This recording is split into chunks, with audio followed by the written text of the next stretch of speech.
بسم اللہ الرحمن الرحیم۔ السلام علیکم and welcome to my channel smart talk with Hani. اس بار امید کے ساتھ کہ آپ سب لوگ بالکل خیر خیریت سے ہوں گے، خوش باش ہوں گے۔ ایک نئی ویڈیو کے ساتھ میں ہانی حاضر ہوں۔ آج کی میری ویڈیو میں آپ لوگوں کو ملے گا ایک ایسے شخص کا ذکر جس نے اپنے والد کے پیشے کو اپنانے کی بجائے ڈاکٹر بننے کا شوق کا اظہار کیا، لیکن اپنے بڑے بھائی کی وفات کے بعد اسے اپنے والد کا پیشہ اپنانا ہی پڑا۔ اس کا اثر کس کس پر پڑا اور کیسا پڑا، اس بارے میں آج ہم بات کریں گے۔ بشار الاسد شام کے صدر کا نام تو سب نے سنا ہوگا۔ بشار الاسد کی پیدائش 1965 میں حافظ اسد اور انیسہ مخلوط کے ہاں ہوئی۔ ان کی پیدائش کے ایک ایسے وقت میں ہوئی جب شام، مشرق وسطیٰ اور یہاں تک کہ دنیا کے دیگر حصوں میں دنیا میں بڑی تبدیلیاں دیکھنے میں آ رہی تھیں۔ اس وقت عرب قوم پرستی نے جمال عبد الناصر کی صدارت کے ساتھ بہت سے ممالک بالخصوص مصر کے علاقائی سیاست کو متاثر کیا۔ حافظ اسد ایک فوجی افسر اور باعث پارٹی کے کٹر حامی تھے۔ پھر 1966 میں وزیر دفاع بنے۔ حافظ اسد نے اقتدار کو مستحکم کیا اور 1971 میں صدر بن گئے۔ اس عہدے پر وہ 2000 میں اپنی موت تک برقرار رہے۔ یہ لمبی عمر شام کی آزادی کے بعد تاریخ میں قابل ذکر تھی، جس نے فوجی بغاوتوں کا ایک نیا سلسلہ دیکھا۔ شام کی آزادی کے بعد کی تاریخ جس میں کئی بغاوتیں تھیں، ایسے میں ان کا 3 دہائیوں تک اقتدار میں رہنا انتہائی غیر معمولی سمجھا جاتا تھا۔ حافظ ایک سخت گیر حکمران تھے جنہوں نے اپوزیشن کو دبائے رکھا اور جمہوری انتخابات کا کرانے سے انکار کر دیا۔ تاہم انہوں نے اپنی خارجہ پالیسی میں عملیات پسندی کا مظاہرہ کیا۔ سوویت یونین کے ساتھ اتحاد کرنے کے بعد پھر 1991 میں انہوں نے خلیج فارس کی جنگ میں امریکی قیادت والے اتحاد میں شمولیت اختیار کی۔ ان حالات میں بشار الاسد نے سیاست و فوج کو دور اور ایک مختلف راستہ چنا جو سیاست اور عسکری رستوں سے کوسوں دور تھا۔ انہوں نے طب کو اپنا کریئر بنانے کا فیصلہ کیا۔ دمشق یونیورسٹی سے گریجویشن کے بعد وہ 1992 میں لندن کی ویسٹرن آئی ہاسپٹل میں امراض چشم کی مہارت حاصل کرنے کے لیے چلے گئے۔ بشار الاسد مغربی ثقافت کو پسند کرتے تھے۔ لندن میں ہی بشار الاسد کی اہلیہ سے پہلی بار ان کی ملاقات ہوئی، اسماء فواز الاخرس۔ اسماء کنگز کالج لندن میں کمپیوٹر سائنس کی تعلیم حاصل کر رہی تھیں۔ بعد میں ہارورڈ یونیورسٹی میں MBA پروگرام میں داخلہ مل گیا۔ تاہم ان کی زندگی میں جلد ہی ایک نیا موڑ آیا۔ بشار الاسد حافظ الاسد کے دوسرے بیٹے تھے۔ ان کی زندگی اپنے بڑے بھائی باسل کے سائے میں گزری تھی، جنہیں اپنے والد کے وارث کے طور پر تیار کیا جا رہا تھا۔ اپنے انجینئرنگ پس منظر اور گھڑ سواری کے شوق کی وجہ سے بہت مشہور باسل الاسد شام کے اقتدار کا یقینی وارث سمجھا جاتا تھا۔ جنوری 1994 میں باسل دمشق میں ایک کار ایکسیڈنٹ میں ہلاک ہو گئے۔ اس حادثے کے بعد بشار الاسد کی زندگی بدل گئی۔ انہیں فوری طور پر لندن سے واپس بلوا لیا گیا۔ شام کے مستقبل کی قیادت کے لیے انہیں تیار کرنے کا عمل شروع کیا گیا۔ بشار الاسد نے فوج میں شمولیت اختیار کی اور مستقبل میں اپنے کردار کے لیے عوامی امیج بنانا شروع کیا۔ حافظ اسد کی وفات جون 2000 میں ہوئی۔ ان کی موت کے فوری بعد 34 سالہ بشار الاسد کو فوری طور پر صدر بنا دیا گیا۔ شام میں چونکہ صدارت کی عمر کم از کم 40 سال کی حد تھی، اس لیے ان کا اقتدار شام کے آئین میں ترمیم کے بعد ہی ممکن ہو سکا۔ بشار الاسد نے حلف اٹھانے کے بعد ایک نیا سیاسی لہجہ اختیار کرتے ہوئے شفافیت، جمہوریت، ترقی، جدت، احتساب اور ادارہ جاتی سوچ کو اپنانے کی بات کی۔ اقتدار میں آنے کے چند ماہ بعد بشار الاسد نے اسماء اخر الاسد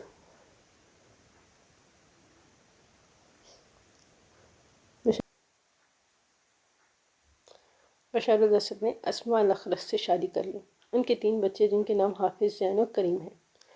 پہلے پہل سیاسی اصلاحات اور میڈیا کی آزادی کے بارے میں بشار الاسد کے خیالات بہت سے شامیوں میں امید کی کرن جگائی۔ ان کی اہلیہ اسماء کی مہرب سے اعلیٰ تعلیم اور بشار الاسد کے قائدانہ انداز نے ایک نئے اور امید افزا دور کا آغاز کیا۔ شام میں بحث مباحثہ اور اظہار رائے کی نسبتاً آزادی کا ایک مختصر دور آیا جس کا نام دمشق اسپرنگ کا نام دیا گیا۔ تاہم 2001 میں سیکیورٹی فورسز نے ایک بار پھر حزب اختلاف کی آواز کو دبانا شروع کیا اور مخالفین کی گرفتاریاں عمل میں آنی شروع ہوئیں۔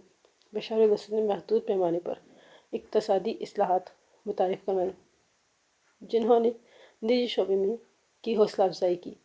تاہم ان اصلاحات نے بشار الاسد کے کزن رامی مخلوف جیسے لوگوں کے اثر رسوخ اور طاقت کو مضبوط کیا۔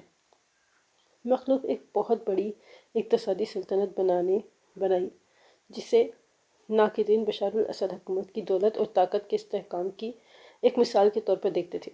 دمشق اسپرنگ کے اختتام کے بعد بین الاقوامی تعلقات کے ایک نئے دور کا آغاز ہوا جو 11 ستمبر 2001 میں کے حملوں میں اور اس کے بعد افغانستان اور عراق میں امریکہ کی جنگوں کے بعد وجود میں آیا۔ 2003 میں عراق میں ہونے والی جنگ بشار الاسد کے مغربی حکومتوں کے ساتھ تعلقات میں تناؤ کا باعث بنی۔ شامی صدر نے عراق پر امریکی حملوں کی مخالفت کی تھی۔ ان کے اس اقدام نے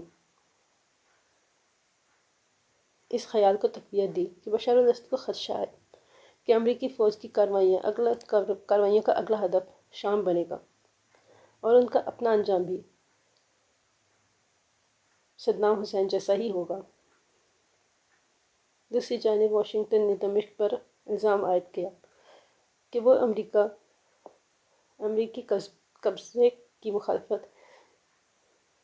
مخالف عراق کی باغیوں کو ہتھیار کی سمگلنگ کو نظر انداز کر رہا ہے اور ساتھ ساتھ انتہا پسند قوتوں کو دونوں ممالک کے درمیان طویل سرحدوں کو عبور کرنے کی اجازت دینے میں ملوث ہے۔ آخرکار 2003 میں امریکہ نے متعدد وجوہات کی بنیاد پر شام پر پابندیاں عائد کر دیں جس میں صرف عراق کو ہی نہیں بلکہ لبنان میں شامی فوج کی موجودگی کو بھی جواز بنا دیا گیا۔ فروری 2005 میں لبنان کے سابق وزیر اعظم رفیق حریری بیروت کے مرکز میں ایک بم دھماکے میں ہلاک ہو گئے۔ اس واقعے کا الزام شام اور اتحادیوں پر لگایا گیا۔ رفیق حریری کی ہلاکت کے بعد لبنان میں بڑے پیمانے پر مظاہرے شروع ہو گئے اور بالآخر بین الاقوامی دباؤ کے تقریباً 30 سال کے بعد لبنان سے شامی افواج کا انخلا ہو گیا۔ 2020 میں ایک خصوصی بین الاقوامی ٹریبیونل نے حزب اللہ کے ایک رکن کو اس کا قتل کا ذمہ دار ٹھہرایا۔ تاہم بشار الاسد اور ان کے اہم اتحادی لبنان حزب اللہ نے حریری قتل میں ملوث ہونے سے تردید کر دی۔ بشار الاسد کی صدارت کے پہلے اشرے میں شام کے تعلقات سب سے پہلے ایران کے ساتھ مضبوط ہوئے اور ساتھ ہی قطر اور ترک کے ساتھ تعلقات میں بہتری آئی۔ تاہم ان کے ساتھ تعلقات بعد میں تبدیل ہو گئے۔ بشار الاسد نے مجموعی طور پر اپنے والد کے نقش قدم پر چلتے ہوئے براہ راست فوجی تنازعات سے بچنے کے لیے ایک محتاط رویہ اپنایا۔ ایک دہائی کی حکمرانی کے بعد شام کے صدر کو آمرانہ نقطہ نظر سے رکھنے والے حکمران رہنما کے طور پر جانا جاتا تھا جس کے دور میں مخالفین کی آواز کو دبایا جا رہا تھا۔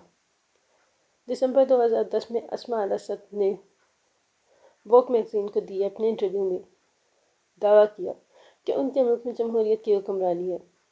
مارچ 2011 میں ووگ انٹرویو میں چھپے مضمون صحرا میں گلاب کے عنوان نے شام میں شام کو بم دھماکوں کشیدگی اور آواز سے پاک ملک کے طور پر بیان کیا۔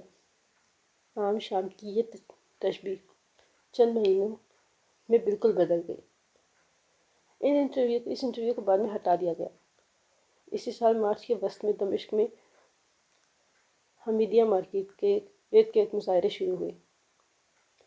چند روز بعد دیوار پر بشار الاسد کے خلاف نعرے لکھنے والے بچوں کی گرفتاریوں کو رد عمل میں جنوب شامی کے شہر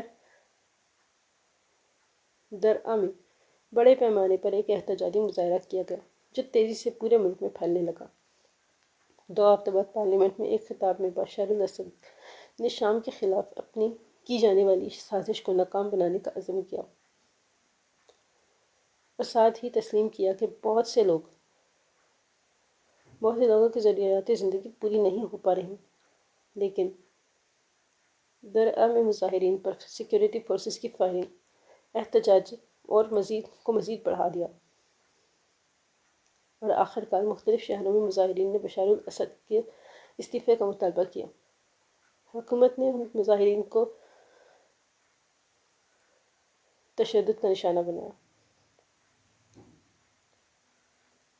اور اس میں غیر ملکی دراندازی کا الزام لگایا۔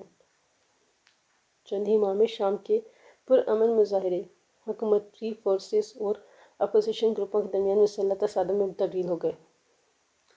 ان کا دائرہ پورے ملک میں پھیل گیا۔ تشدد اور تنازعات کا سلسلہ دراز ہوتا گیا۔ علاقائی تنازع میں بین الاقوامی طاقتیں بھی شامل ہو گئیں۔ اقوام متحدہ کے مطابق اس صورتحال سے متاثرین کی تعداد ہزاروں سے بڑھ کر لاکھوں ہو گئی۔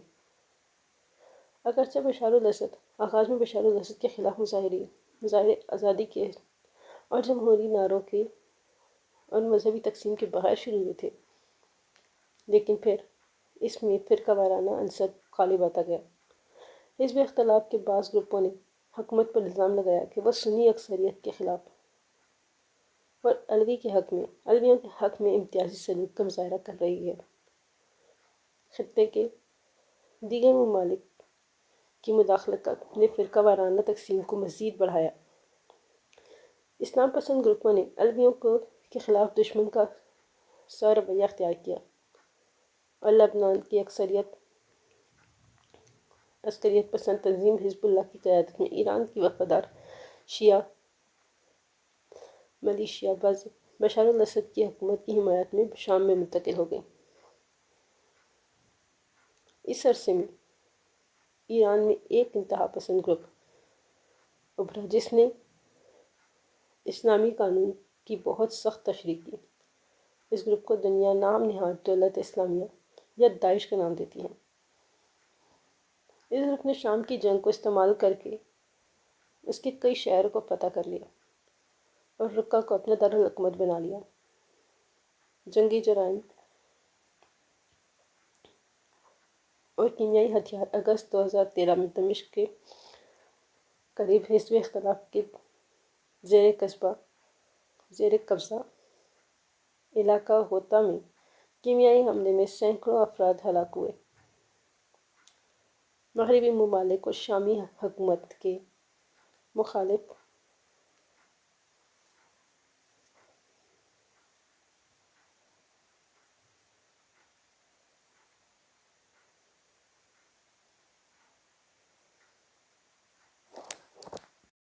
گروپوں نے اس حملے کا ذمہ دار بشار الاسد حکومت کو ہی ٹھہرایا۔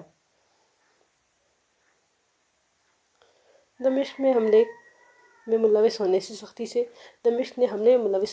سے تردید کی، تاہم بین الاقوامی دباؤ اور دھمکیوں کے تحت اپنے کیمیائی ذخائر کو ختم کرنے پر رضامند ہو گئی۔ اس کے باوجود بھی شام میں جنگ کی سختیاں ختم نہیں ہوئیں اور کیمیائی حملوں میں سمیت دیگر مظالم جاری رہے۔ ایک موقع پر یوں لگا اسد حکومت اب ختم ہونے کے دہانے پر ہے۔ ملک کے بیشتر حصے پر اپنا کنٹرول کھو چکے ہیں، لیکن 2015 میں براہ راست روس کی مخالفت کے بعد بشار الاسد حکومت اپنے اہم علاقوں پر دوبارہ قبضہ کر لیا۔ عرب ممالک نے دمشق میں سفارت خانے دوبارہ کھولنے شروع کیے اور شام کے تعلقات معمول پر آنا شروع ہو گئے۔ بشار الاسد کے اقتدار کے تیسرے اشرے میں شام میں شدید اقتصادی بحران تھا۔ تاہم باوجود اس کے اپنی حکمرانی کے سب سے بڑا چیلنج سے بچتے دکھائی دے رہے تھے۔ برسوں کے خونریز جنگ کے بعد ایسا لگنے لگا مشرق وسطی اب نسبتاً پرسکون ہونے لگا ہے، لیکن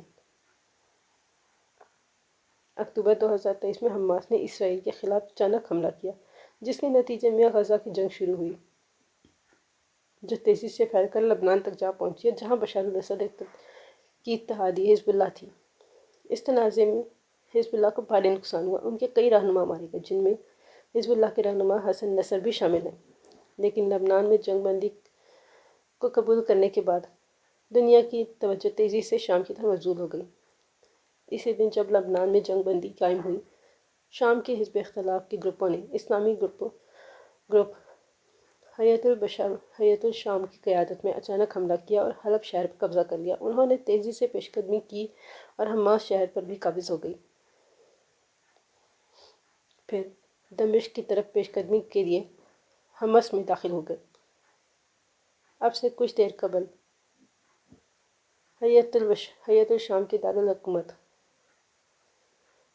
نے دارالحکومت شام پر بھی قبضے کا دعویٰ کیا، جس کے بعد شام اور بیرون ملک میں یہ سوال دوبارہ سے ایک بار پھر سر اٹھانے لگا کہ کیا آخرکار اسد اقتدار کا خاتمہ ہو گیا؟ شام کے 2 سینئر فوجی حکام نے خبر رساں ادارے روٹرز کو بتایا کہ صدر بشار الاسد طیارے میں سوار ہو کر دمشق سے نامعلوم منزل کی طرف روانہ ہو گئے ہیں۔ بشار الاسد اپوزیشن کے اس وقت خیر یقینی دکھائی دیتی ہے، کیونکہ ان کے اہم اتحادی ایران اور روس ان کی مدد کے لیے نہیں آ سکے۔ اگر یہ انفارمیٹو ویڈیو آپ کو پسند آئی ہو تو ویڈیو کو لائک کیجیے گا، چینل کو سبسکرائب ضرور کر دیجیے گا مزید آنے والی بہت اچھی امیزنگ ویڈیوز کے لیے۔ اپنی دعاؤں میں یاد رکھیے گا۔ اللہ حافظ۔